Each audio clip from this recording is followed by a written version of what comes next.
सम्मुक्तमुखाष्टगुणार्णवाय परशान्तरूपाय जिनेश्वराय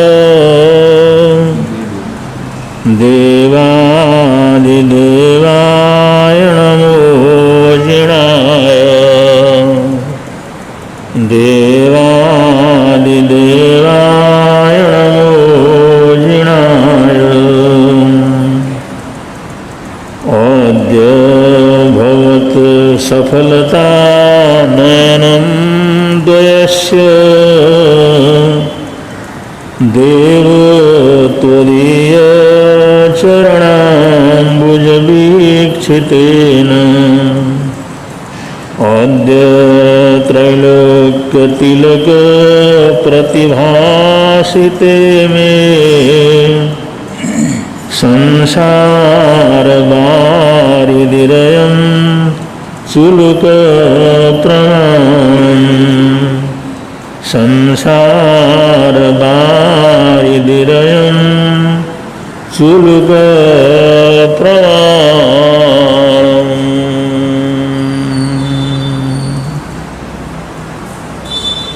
अनंत अनंत उपकारी अरहत अर्यंत तीर्थंकर अनंत सिद्ध परमात्मा आचार्य उपाध्याय सर्वसाधु सद्गुरुदेव पंच परमेष्टि परमात्मा को वंदन नमन स्मरण करने के पश्चात आज के विषय की तरफ अग्रसर होते हैं। आज का हमारा विषय है अल्पनापि वस्तूनां संगति कार्य साधिका त्रीणैर्गुणत्वमापन्नैः बध्यन्ते मत्तदन्तिना।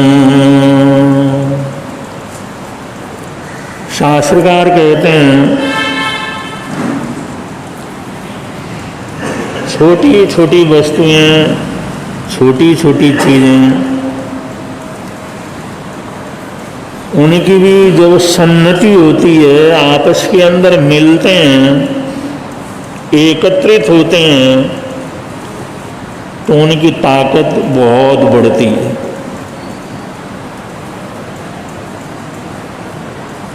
बहुत छोटे क्यों न हो, बहुत तुच्छ क्यों न हो, बहुत कमजोर क्यों न हो, लेकिन अगर उनकी सन्नति होती है, उनकी एकता होती है, वो एकत्रित होते हैं, एकजुट होते हैं, तो उनकी ताकत बहुत ज़्यादा बढ़ जाती है। उदाहरण देकर के शास्त्रकार कहते हैं जो तिनके, घास के तिनके, जो घास के तिनके हैं उनमें क्या ताकत होती है? घास के तिनके तो वैसे टूटते फूटते हैं, लेकिन वही तिनके, वही घास के तिनके, वही घास जिस समय धीरे धीरे गठ लेते हुए एक रस्से का रूप धारण कर लेते हैं, घास का रस्सा बनाया जाता है और उसकी रस्सी बनाई जाती है, तो हाथी तक को बांधने में उसके अंदर ताकत आती है। हाथी को भी वो क्या कर सकते हैं, बांध सकते हैं। तो तिनके जो छोटा सा जो धक्का लगने पर टूटने वाले हैं, लेकिन आपस में मिलते हैं, गठजोड़ होते हैं, एकम एक हो जाते हैं, तो इतनी ताकत पैदा होती है। सबसे बड़ा जानवर जो हाथी है, उसको भी बंधन के अंदर डाल सकते हैं। एकता की ताकत, ये सन्नति की ताकत, एकत्रित होने की ताकत। जब तक हमारे देश में ये एकता थी, एक रूपता थी, तो हमारा देश और हमारी संस्कृति बड़ी मजबूत थी। और उस एकता का आधार था हमारे देश की वर्ण व्यवस्था। हमारे देश की जो वर्ण व्यवस्था है, ये वर्ण व्यवस्था पहले से इतनी मजबूत थी और उस मजबूत वर्ण व्यवस्था के कारण हमारे देश की चौमुखी उन्नति हमेशा होती रही। वर्ण व्यवस्था के अंदर ब्राह्मण, क्षत्रिय, वैश्य और शूद्र, ये वर्ण व्यवस्था, ये ऐसी चीज है, ये भारतीय चिंतन की ऐसी चीज है, ये हमेशा से है, हमेशा रहेगा और आज भी इस तरह की स्थिति क्या है, मौजूद है। लेकिन भगवान महावीर स्वामी ने उद्घोषणा दी, कम्मुणा बम्मणोई छत्ती कम्मुणा बम्मणोई, कि कर्म से कोई ब्राह्मण होता है, कर्म से क्षत्रिय होता है, कर्म से शूद्र होता है, कर्म से जो है वो, तो कर्म के बिना ये सब कर्म के आधार पर है। क्षत्रिय होना या वैश्य होना ये जन्म से नहीं। जब भगवान महावीर स्वामी का जैन धर्म का तमाम देश में वर्चस्व था और बृहद भारत के अंदर 80 करोड़ से ऊपर जो उस समय की जनता थी और करीबन सब जैन धर्म को मानने वाले थे, उस समय भगवान महावीर स्वामी ने और तीर्थंकर परंपरा ने ये व्यवस्था दी कि कर्म से होता है, तो जाति से क्या करता होता नहीं। ब्राह्मण होता है तो कर्म से होता है, क्षत्रिय होता है तो कर्म से होता है, वैश्य होता है तो कर्म से होता है, और शुद्ध, उनको शुद्ध कहा जाता था, आजकल उसको शूद्र कहते हैं। शूद्र का मतलब जो साफ करने वाले, व्यवस्था बनाने वाले, सफाई करने वाले, मजदूरी करने वाले, जो फैक्ट्री के अंदर मजदूरी करते हैं, घरों के अंदर मजदूरी करते हैं, खेतों में मजदूरी करते हैं, कहीं पर भी बिना मजदूरों के तो कोई काम क्या करता चलता नहीं, उनको शुद्ध बोला जाता था। ये समाज को शुद्ध रखने वाले, वो जो शुद्धता, सफाई का रूप करने वाले, वो वर्ग शुद्ध वर्ग क्या करता है, कहलाता है। ये भगवान महावीर स्वामी का जैन धर्म का ये उद्बोधन और ये व्यवस्था थी। ये सब जन्म से नहीं, ये सब कर्म से क्या करते हैं, होते हैं। अब कर्म से होने में तो कोई किसी प्रकार की व्यवधान नहीं, लेकिन आने वाले विदेशी आतताइयों ने और विदेश से आने वाले ईसाइयों ने, विदेश से आने वाले अंग्रेजों ने और शुरू से यहाँ पर राज करने वाले मुगलों ने इस देश को तोड़ने के लिए, यहाँ की तख्ती को बर्बाद करने के लिए ये वर्ण व्यवस्था को जाति व्यवस्था के अंदर क्या कर दिया, बदल दिया। वर्ण व्यवस्था को जातिवाद में बदल करके और उसको जन्म से जोड़ करके आपस के अंदर वो बैर और विरोध उसके अंदर पैदा कर दिया।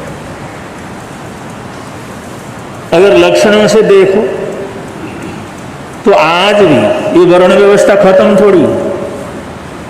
जो प्रोफेसर है, जो टीचर है, डॉक्टर हैं, इंजीनियर हैं, सीए हैं, ये सारा दिमाग से काम करने वाला जो भी वर्ग है वो सारा ब्राह्मण वर्ग के अंदर आता है। अब टीचर कहीं भी जन्म लेकर के टीचर बन सकता है, अध्यापक बन सकता है, प्रोफेसर बन सकता है, वैज्ञानिक बन सकता है, प्रिंसिपल बन सकता है, चाहे किसी भी परिवार में जन्म ले, कहीं भी जन्म ले। तो ब्राह्मण बनने में इसका वर्णों का कोई किसी प्रकार की परेशानी नहीं है, उसमें रुकावट नहीं है। चाहे ब्राह्मण के अंदर पैदा हो, चाहे क्षत्रिय कुल के अंदर पैदा हो, चाहे वैश्य में पैदा हो, चाहे शूद्र में पैदा हो, अध्यापक तो कोई भी बन सकता है, प्रिंसिपल कोई भी बन सकता है, वैज्ञानिक कोई भी बन सकता है, इंजीनियर कोई भी बन सकता है, आर्किटेक्ट कोई भी बन सकता है।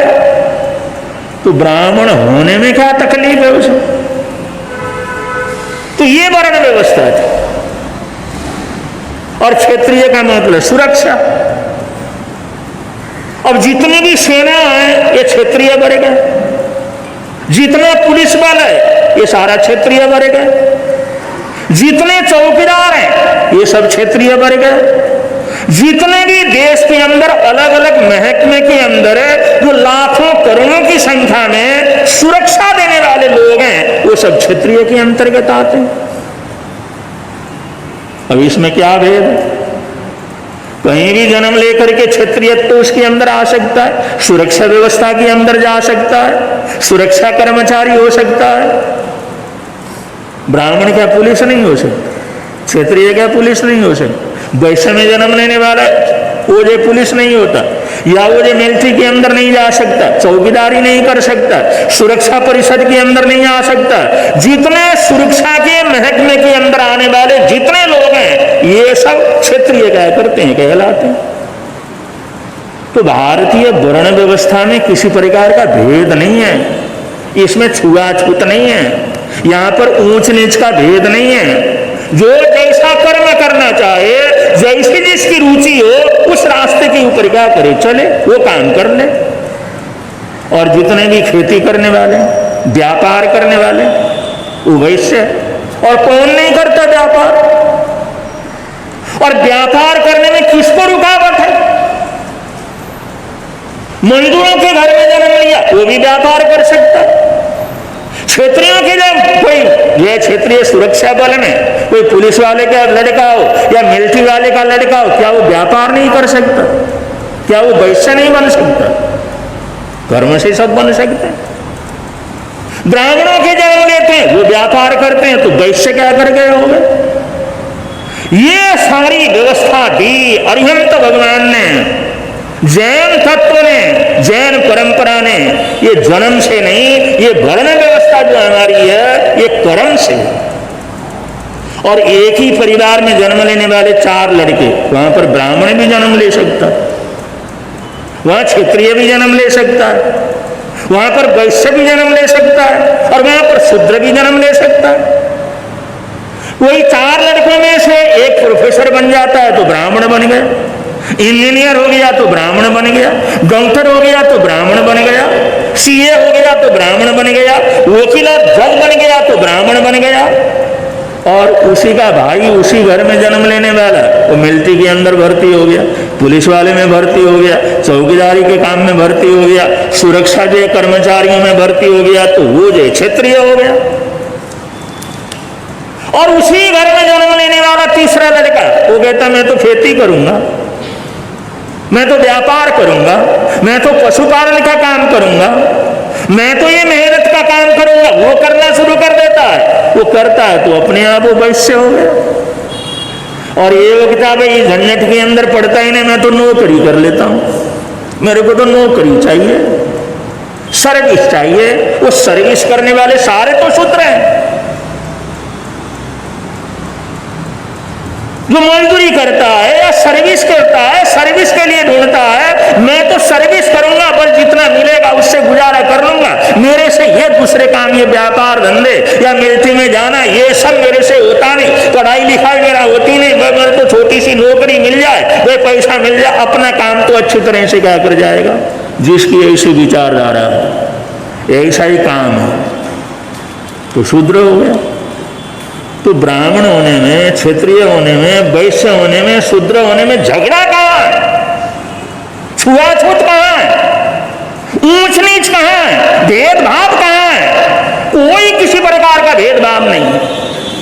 लेकिन ये भारतीय व्यवस्था को उन विदेशियों ने तोड़ डाला। उन्होंने सोचा अगर ये लोग चारों इस तरह से एक होकर के चलेंगे, इनको नहीं तोड़ा जाएगा, इनमें भेद नहीं पैदा किया जाएगा, इसमें ऊंच नीच की भावना पैदा नहीं की जाएगी, ये इकट्ठे होकर के रहेंगे तो हम कभी इनके ऊपर शासन नहीं कर सकते।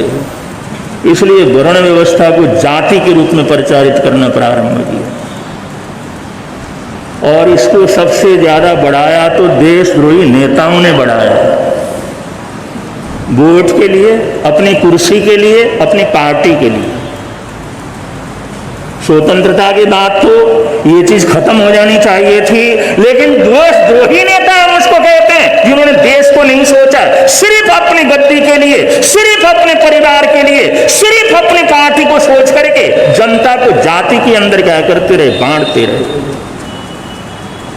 जब भी वोट लेने के लिए जाना है, जनता के सामने जाना है और हर वर्ग के अंदर उन्हें जातीयता की भावना को क्या किया, भरा।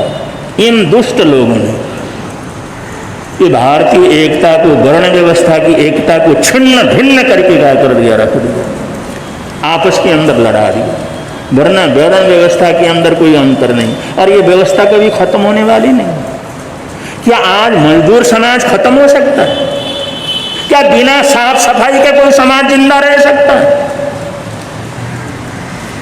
लेकिन आज हमारा कोई भेदभाव नहीं है, आज छुआछूत नहीं है, बड़े आराम से रहते हैं, सबको अपने अपने अधिकार मिल जाते हैं। तो वर्ण व्यवस्था के अंदर कोई किसी प्रकार का भेद नहीं है, ये भारतीय हिसाब से कोई किसी प्रकार का भेद नहीं है, क्योंकि भगवान महावीर स्वामी ने उद्घोषणा दी, सारी दुनिया को उद्घोषणा दी, कम्मुणा बम्मुणा हुई, कम्मुणा हुई खत्ती वही सो कम्मुणा हुई, शुद्ध अवई कम्मुणा।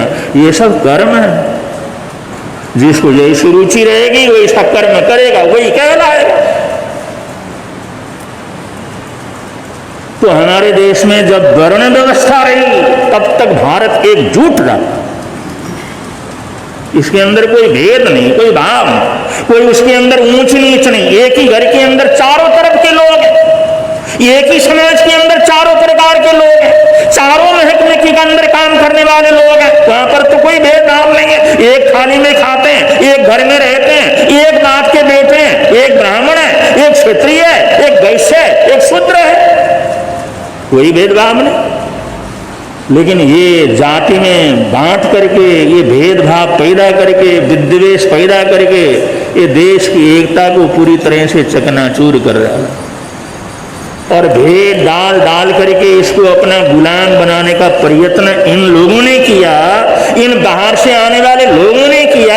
इन्होंने सोचा जब तक हम इस भारत को और भारत की व्यवस्था को आपसी द्रोह में, आपसी भेदभाव में, आपसी जातियों में अगर बांट करके इनको तोड़ेंगे नहीं, तब तक हम इनके ऊपर शासन नहीं कर सकते।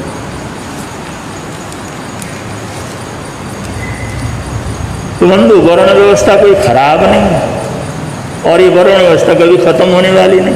क्या अमेरिका के अंदर वर्ण व्यवस्था नहीं है? क्या यूरोप के अंदर वर्ण व्यवस्था नहीं है? वहां पर पढ़ाने वाले शिक्षक लोग, पढ़ने वाले इंजीनियर, उनकी अपनी व्यवस्था, व्यापार करने वालों की, अब व्यापारी भी है वहां पर, खेत में काम करने वाले भी हैं, मेहनत करने वाले भी हैं, व्यापार करने वाले भी हैं, और मजदूर लोग भी हैं। कौन सा देश है जहां पर मजदूर न हो, साफ सफाई करने वाला वर्ग न हो? और कौन सा समाज है जहां पर दिमाग से काम करने वाला उच्च वर्ग न हो?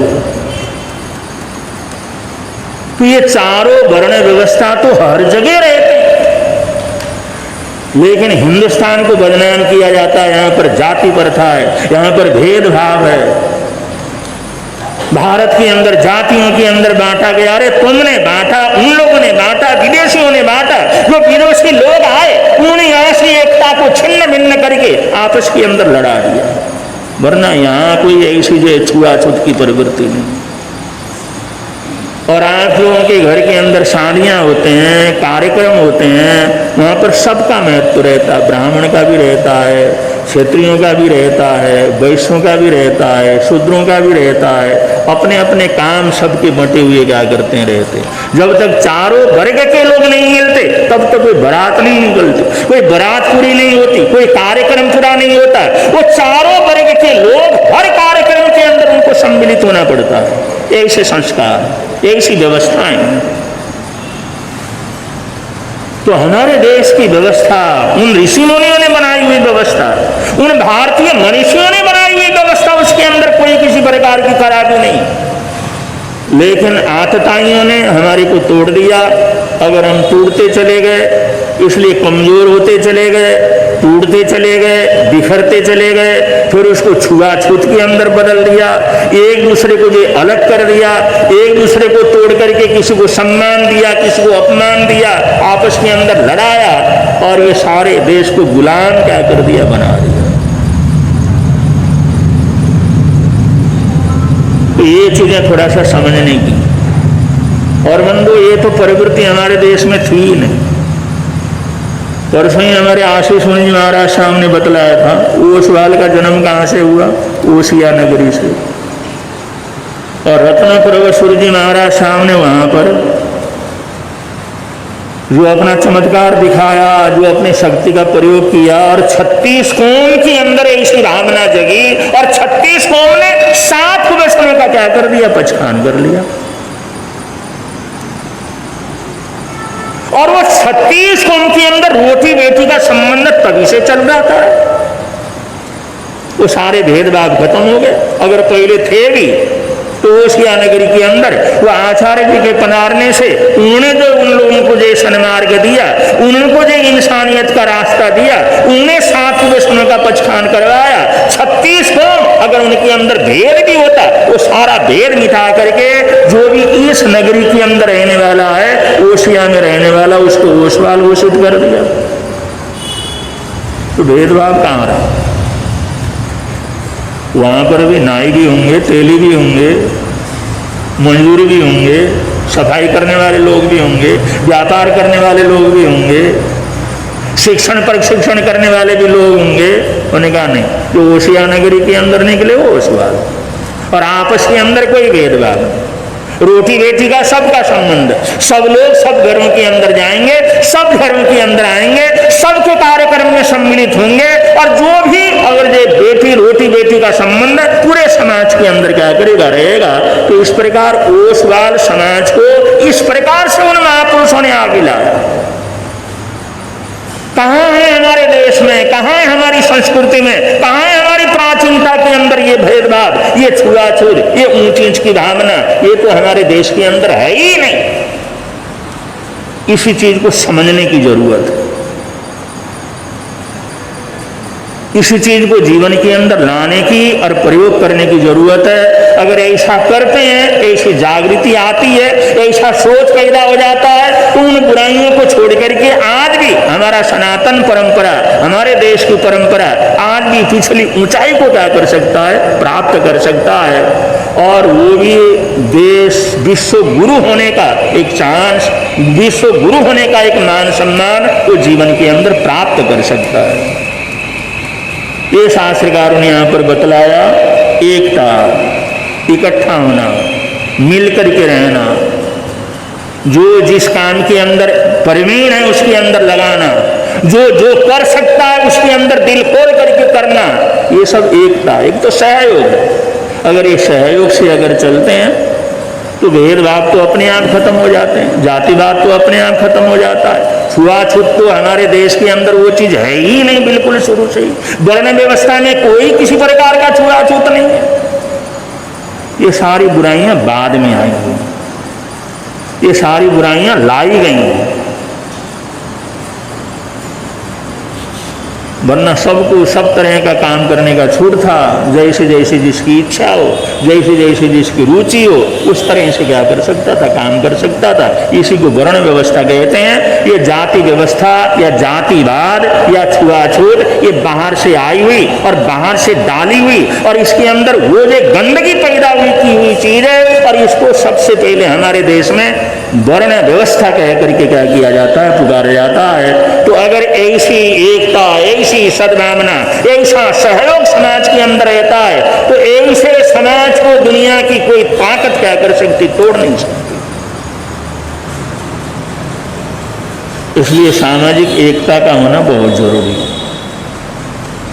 और आज तो जैन समाज मुट्ठी भर है। अगर हमारे अंदर अगर एकता नहीं रहेगी, एक जुड़ने का परंपरा नहीं रहेगी, तो ऐसे बड़े बड़े समाज होते हैं, तो छोटा समाज होता है उसको क्या कर जाते हैं? खा जाते हैं। जैसे तालाब के अंदर बड़ी मछली छोटी मछली को क्या कर जाती है? निगल जाती है। इसलिए जो हमारा समाज है, चाहे हम दिगंबर परंपरा से हैं, चाहे श्वेतंबर परंपरा से हैं, या थानकवासी हैं, तेरहपंथी हैं, जो जैन हैं, कम से कम जैनत्व के नाते, नवकार मंत्र के नाते, भगवान महावीर स्वामी के नाते और जैन सिद्धांतों के नाते हमारे अंदर एकता की सबसे बड़ी क्या है, जरूरत है, सबसे बड़ी आवश्यकता है। अगर ये शक्ति एकत्रित हो जाती है, ये अगर हम एक होकर के चलते हैं तो उसके परिणाम बड़े अच्छे क्या कर सकते हैं। उदाहरण के तौर पर पीछे संथारे के ऊपर रोक लगा दिया था कि कोई भी व्यक्ति संथारा नहीं कर सकता, क्योंकि संथारा ये आत्महत्या का रूप है, और जैन समाज के अंदर जो संथारे की व्यवस्था है उसके ऊपर बंदिश लगा दी गई। और ये आत्महत्या नहीं है, ये सो खुशी खुशी अंतिम समय उसको आभास हो जाए तो पंडित मरण की वो क्या है, व्यवस्था है। लेकिन समझदार तो समझता है, और दूसरे नासमझ लोग तो फिर उसको अच्छी तरह से समझ नहीं पाते। अब जिस समय उसके अंदर सरकार की तरफ से, कोर्ट की तरफ से रोक लगा दिया, तो उसके बाद देश के अंदर जो बवंडर हुआ, जैन समाज जो खड़ा हुआ, हमने देखा छोटे छोटे गांव में, छोटे छोटे शहरों में शांति के साथ इतने प्रदर्शन हुए, ऐसे जुलूस निकले, 4 दिन के अंदर तो उन्होंने वापस ले लिया। तो इसको हम क्या करते हैं, वापस ले लेते हैं। ये तो हुआ ही तो। संथारे के ऊपर जो जिस समय प्रतिबंध लगाया था, जैन समाज में ऐसे एकत्रित हुए, चारों फरीके के लोग इकट्ठे होकर के सामने आए, सड़कों के ऊपर आए, और दुनिया ने देखा इतना बड़ा जैन समाज है, इतने लोग हैं ये लोग। तो बंधु, कभी शांति के साथ कोई हथियार उठाने की जरूरत नहीं, किसी की दुकान जलाने की जरूरत नहीं, किसी को तकलीफ देने की जरूरत नहीं, लेकिन मौके पर हमारे को सामने दिखना जरूर होता है। अगर सामने दिखते हैं तो बड़ी से बड़ी सरकार, बड़ी से बड़ी सत्ता उसके ऊपर कुछ सोचने के लिए बाध्य क्या कर जाती हो जाती है। तो सामाजिक एकता की बहुत बड़ी जरूरत है, बहुत बड़ी आवश्यकता है। अगर इसको हम बनाए रखते हैं तो समाज सुरक्षित रहती है, बहुत बेटी सुरक्षित रहते हैं, हम धनमाल हमारा सुरक्षित रहता है। अगर हम छोटी छोटी बातों को लेकर के टूटते चले गए तो कोई भी हमारी को बर्बाद कर सकता है। तो शास्त्रकार यहाँ पर कहते हैं इस बात को लेकर के आगे बढ़ो, ऐसा बढ़ेंगे तो सब प्रकार का आनंद मंगल रहेगा। इन्हीं मंगल कामनाओं के साथ बड़े प्रेम से आप लोग बोलेंगे, मिलता है आनंद प्रभु की वाणी से, मिलता है आनंद प्रभु की वाणी से। और हमारे प्रवर्तक श्री जी महाराज साहब आगे की सूचनाएं, प्रश्न का उत्तर, और साथ साथ में जो भी उनका संक्षेप में और बड़ा प्रेरणाएं होती हैं, वो सब जो सूचना और उसके साथ साथ प्रत्याख्यान, वो सभी चीज़ हमारे प्रवर्तक श्री जी महाराज साहब यहाँ पर संपन्न करेंगे। और उसके बाद सूचनाओं के बाद मंगल पाठ होगा। बोलिए भगवान महावीर स्वामी की जय। कल जो प्रश्न दिया गया था उसके उत्तर में 22-23 भाइयों के नाम सही आए हैं। 1-2 के एक उत्तर सही और दूसरा उत्तर लिखाई कम है, व्यवस्थित रूप से लिखा नहीं है, केवल एक पर्चा गलत गया है और सभी पर्चे लगभग सही आए हैं सही ढंग से। तो हाँ जी, दीपक भैया आ जाइए, और रमन भैया एक एक पर्चा निकालिए।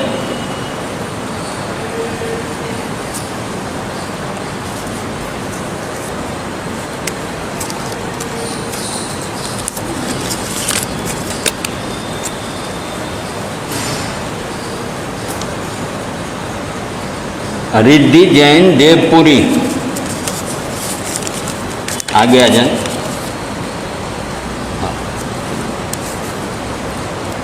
मोनिका जैन 24C,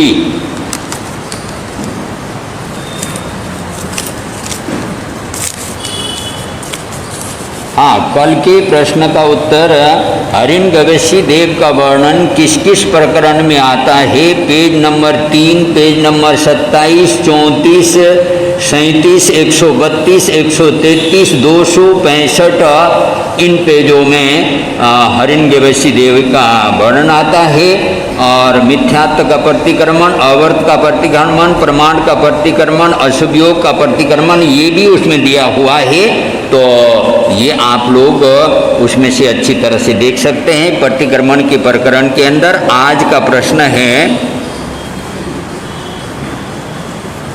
हाँ, किसके लिए किसने कहा कि, किसके लिए किसने कहा कि संसार में पुरुष तो, किसके लिए किसने कहा कि संसार में पुरुष तो, टिम्ब टिम्ब टिम्ब, यानी कि खाली जगह भरनी है, नाम लिखना है वहाँ पर, फलाना ही है, यानी कि मैं फलाना, उसको टिम्ब टिम्ब की जगह है। उनके अतिरिक्त मुझे अन्य कोई पुरुष दृष्टिगोचर नहीं होता। उनके अतिरिक्त मुझे अन्य कोई पुरुष दृष्टिगोचर नहीं होता है। ये किसने कहा है? पेज नंबर के साथ व्यवस्थित रूप से उत्तर लिखना है। दूसरा प्रश्न है, किसने किसे कहा, किसने किसे कहा क्या संयम मार्ग में नरक से भी अधिक दुख है?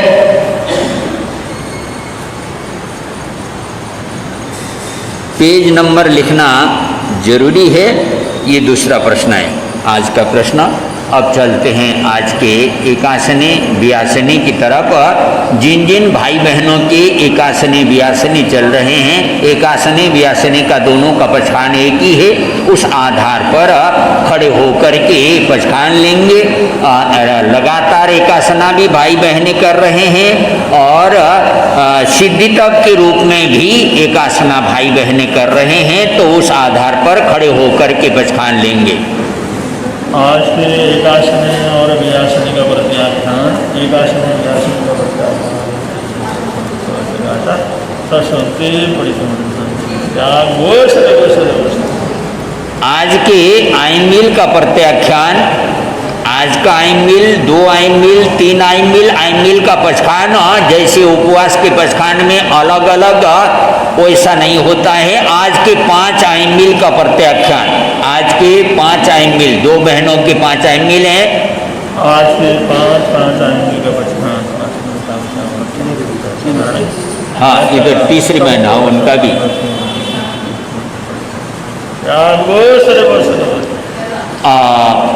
नाम मेरे पास लिखवा देना, तीनों बहनें जो कि आगे बढ़ रही हैं, अब आइन मिल की 28 की तरफ अपनी कदमों को आगे बढ़ा रही हैं। बहुत बहुत धन्यवाद है। आइन मिल का पचोला करने वाली बहनों को, हाँ, बहनों में महिला मंडल भी है, बहुमंडल भी है, और किसको आप यानी करमबाई जो ये कर रहे हैं ये तो चल ही रहा, लेकिन रोज के 1 आइन मिल के हिसाब से या 2 आइन मिल के हिसाब से नाम बहुत सारे तैयार हो जाएंगे। आखिर हमने प्रयत्न किया था, घर घर में गए थे, इतने सारे बेले, इतने सारे तेले, और वही तपस्या आगे भी बढ़ रही है। और तो मेहनत करना है, पूछना है तो नाम आ जाते हैं, लेकिन सभी का सभी तो हम नहीं कर पाएंगे। इसलिए महिला मंडल को ये ड्यूटी दी जाती है कि और जो है अब कल ये लिस्ट तैयार करके हमारे पास लाइए, 2-3 दिन में तैयार कीजिए, लेकिन और बहनों के इस तारीख को इनका, इस तारीख को इनका, इस ढंग से आइन मिल जो है का नाम लिख करके दे दीजिएगा। आज के उपवास का प्रत्याख्यान, आज का उपवास, बेला 2 उपवास, 3 उपवास, 4, 5, 6, आज के 7 उपवास, बहन मधु रमेश जी जैन और उनके आज 7 उपवास गुरुदेव के मुखारबिंद से उन्होंने ग्रहण कर लिया है और ये अब 28 के निकट पहुंच गई है। 7 उपवास करने वाली बहन मधु रमेश जी जैन को संघ और परिवार का शान बढ़ाने वाली बहन को अब हाँ 22 तारीख को रक्षाबंधन के अवसर पर नौकार महामंत्र की जाप का नाम नहीं आ रहा है, ऐसी कोई अड़चन नहीं है। मन बनाइए और ये जहाँ पर अड़चन है वहाँ पर हम तैयार है, हम जाप कराएंगे, ऐसा मन बना करके। वो खाली है पूरा अगस्त का महीना और नाम लिखे जा चुके हैं, एक 22 तारीख का खाली है, ऐसी सूचना है। तो कोई भी भाई बहन आगे बढ़ करके, और ये 24 घंटे का जाप तो नहीं है, और ये भाई बहने साथ दे ही रहे हैं, आ ही रहे हैं जाप में, और मन बनाना चाहिए अधिक से अधिक संख्या में जाप में। और आराधना उपासना का ये मौका, आगे क्या होगा कैसा होगा ये तो भविष्य के गर्भ में है, अभी अनुकूलता है तो beat the iron where it is hot, उसका ये लाभ पूरी तरह से लेना चाहिए। तो 22 तारीख के जाप में अपना नाम अवश्य लिखाइएगा।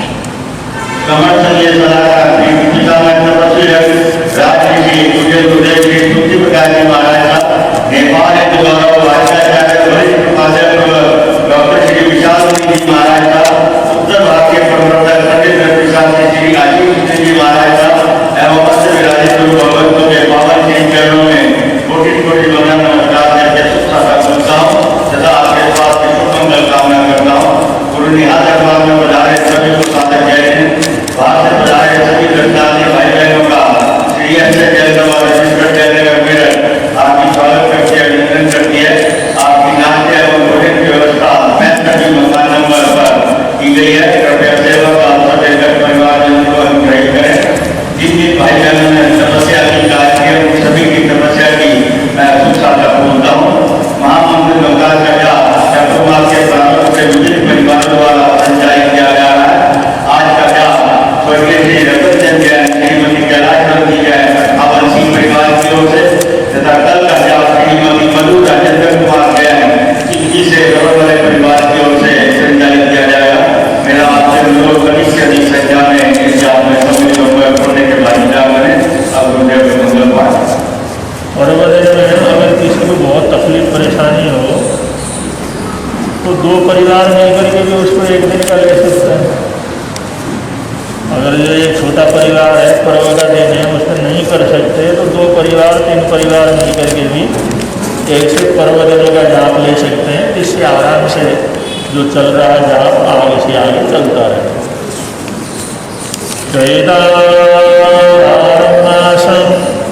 चगवटी संति संति करे लोए पत्तो गई गुणोत्तरम।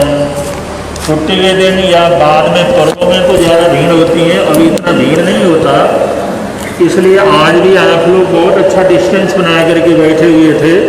आगे भी ध्यान रखें, अगर जो एक कुर्सी को छोड़ करके अरे बैठते हैं तो बहुत अच्छा है, लाउड स्पीकर है, दूर बैठ के भी बड़े आराम से सुनाई दे सकता है। इसलिए आप लोग थोड़ा डिस्टेंस बना करके रखने का ज़रूर प्रयत्न करें, और जिससे जो सरकारी नियम है उसका पालन बराबर यहाँ पर हो। और जितना थोड़ा डिस्टेंस बना करके रखेंगे तो आप लोगों के लिए भी बहुत अच्छी सुरक्षा रहेगी। चैतारम्भासम चगवटी महदियो संति संति करे लोए पत्तो गई गुणोत्तरम। श्री चत्तारि मंगलम अर्यंता मंगलम सिद्धा मंगलम साऊ मंगलम केवली प्रणतो धम्मो मंगलम। चत्तारिलोत्तम अर्यंतालोत्तम सिद्धालोत्तम साऊलोत्तम केवली प्रणतो धम्मोलोत्तमो।